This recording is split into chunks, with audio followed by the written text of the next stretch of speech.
What do you think are the challenges that the industry faces in 2020? Oh, some of the challenges. I think there are many. One is a challenge that we provide, we be seen as funeral professionals and caregivers, not as salespeople. That we're there to help families direct their way through a very difficult time of life and give them answers to the problems that they have in trying to pay tribute to a life that's been lived. Cremation and the transition from burial to cremation is a big thing for funeral directors.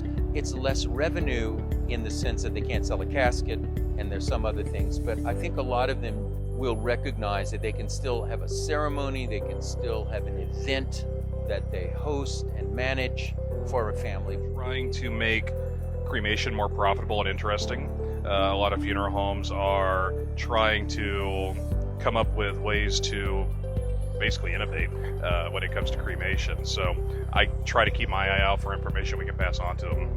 Yo creo que uno de los grandes desafíos para manejar un tema primero como de mantenimiento por el ritual, porque hay alguna tendencia muchas en las nuevas generaciones a desmoronar o minimizar algunos rituales. Yo creo que más importante es crear también nuevos rituales para despedida y con rituales de sentido significativo, que obviamente serán no solamente porque es nuestra obligación, porque es el objeto social, sino que además los programas de previsión esequial que también están entrando en Latinoamérica tienen una razón si existe el ritual, por supuesto. Right now, the big thing we've been trying to do is make education more accessible for our members, especially in rural areas. So, for example, webinars. We're offering a lot more webinars at least every other month or so. So Awesome. people can get live education even if they're not able to drive somewhere.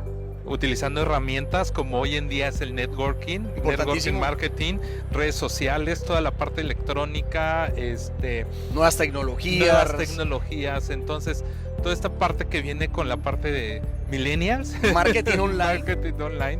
Entonces, y lo más importante, el networking internacional, posicionándonos en cualquier parte del mundo, esa es creo que la tarea y el gran reto que tenemos como empresa hoy en día.